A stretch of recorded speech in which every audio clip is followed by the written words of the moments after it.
Hey guys, it's Brit, and I just wanted to do a kind of like a general talking video. And this is about how I was a terrible student in my Japanese course, and I really wish that I took things more seriously when I was taking classes, because now that I'm not taking classes, I'm realizing that I should have. There were times when I should have listened to my teacher where I completely disregarded her because of my pride, and that the fact that my pride was hurt, and so it kind of formed an unfair resentment. So sensei, if you're watching, sensei, ごめんなさい。ごめんなさい。えーっと、私が、私が悪かった。悪かった。I was wrong. I'm sorry. I was wrong. And my teacher and but we had banter back and forth all the time because I speak Osaka dialect, like Kansai dialect, but okay, so the Japanese that you usually learn when you're going to Japanese classes is standard Japanese. And my family speaks Osaka-men, like Osaka dialect. It's in the Kansai region of Japan. So I learned a little. It's kind of like how the South has different slang words than the North America, like how in New Jersey we call tea with ice in it iced tea, but down further south, like in North Carolina and South Carolina, they call it sweet tea. If that makes sense. So Osaka accent is a little bit different than standard Tokyo accent, and so we always like bantered back and forth, like the endings for certain words are different, like wakarimasu. Okay, so in standard dialect they would say wakarimasen, wakarimasen, and for I don't understand, and for us who speak Osaka dialect, we say "wakarehen, wakarehen, wakarehen." Like it's different. It's a slight difference. Okay, so anyway, I was um I was a bad student, and it was partially my fault, and I didn't take the class seriously because I thought I knew a lot of the things, and I knew a lot, but really I was there. I was in that class because my reading comprehension was really, really low. Like, really low. Like, I can barely get through a book for children in the Japanese language. I understand when it's being spoken to me fluently, and I can put sentences together. I can't exactly speak fluently, but I understand it. But give me words written on paper, and I am virtually useless. And that was mainly why I was in that class at the level that I was at. I was at Japanese to intermediate.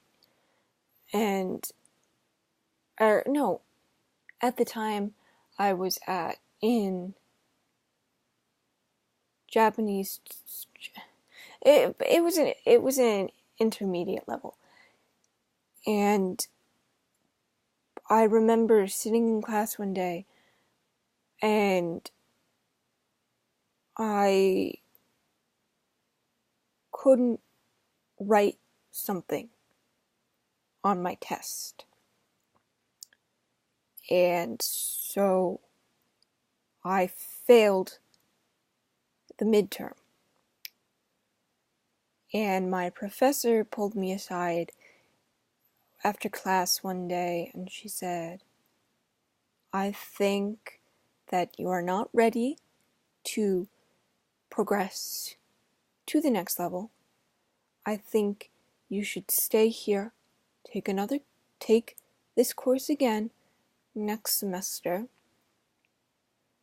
and we're gonna get your reading comprehension up. And I said, oh, no, professor, I was just nervous. I will do better. I'm not good at tests. I can go to the next level of class. I can go to intermediate 2 next semester. I'll be fine. Basically, I passed. The moral of the story is, I passed intermediate level Japanese 2 with a high C, which isn't terrible, but it also isn't good, especially for my standard.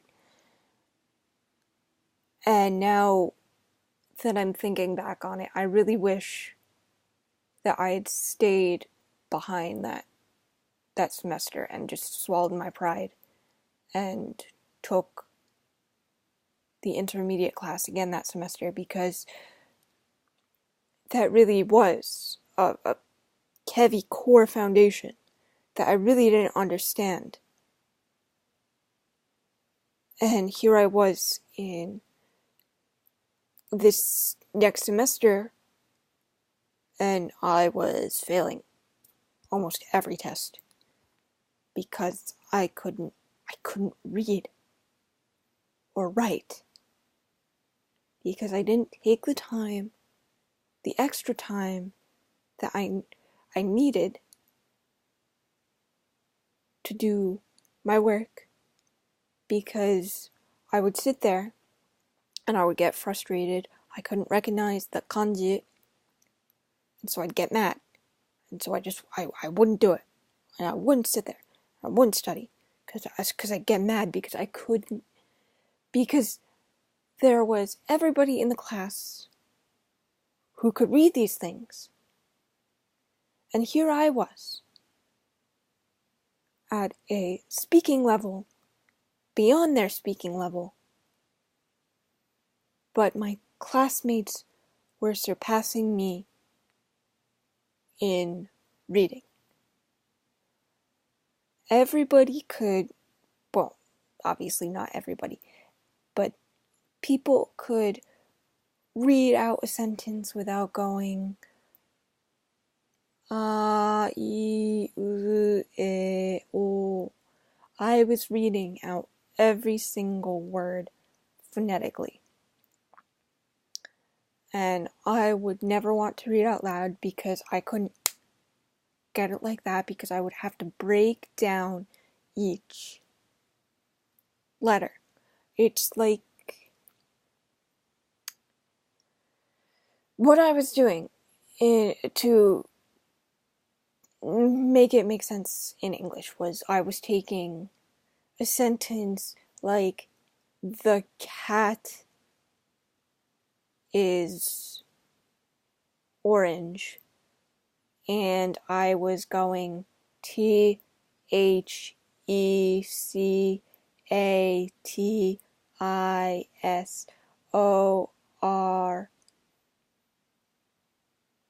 You know, I was spelling it out as I was saying it. Meanwhile, my classmates could say the cat is orange, or um, or the flower is pretty. 花が綺麗な flower is pretty. And I was sitting there, and I was spelling it out. And my professor was like, I really think that it would be better for you if you just waited a semester. But at that point, I had made friends in the class. I didn't want to get left behind. And she let me, she was nice enough to pass me so I could go on to the next level. And I took advantage of her kindness. And instead of paying it forward, I didn't try as hard as I should have. And now I'm still stuck at this reading level where I am spelling out things phonetically, and it's kind of embarrassing for me because I had so much pride and I used my ability to understand and speak to my advantage to get through the class. And speaking was my saving grace in that class. Like that's why I got a C, because I was able to speak really well, and that was like a big part of the examinations. And now I don't have a teacher to push me, and I'm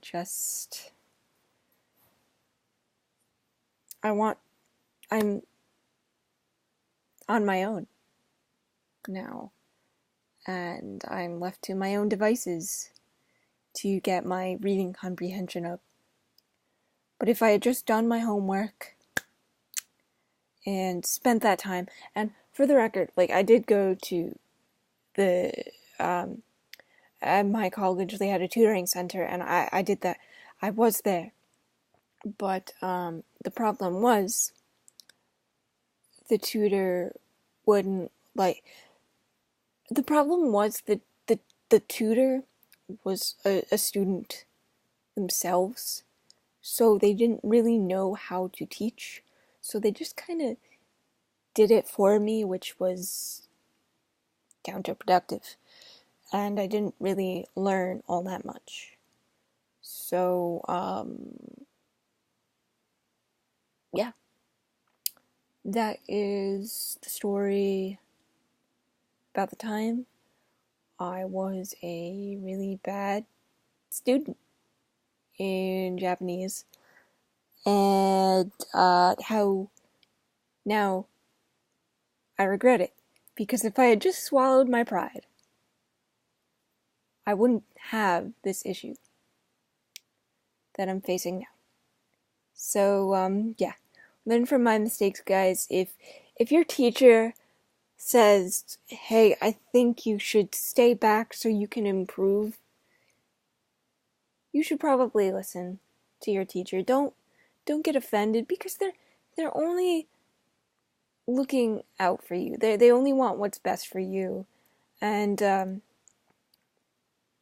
my professor was sweet, and she was a really, really, really good teacher. She was really, really patient with me. And yeah, that's it. Alright guys, I'll see you in the next video.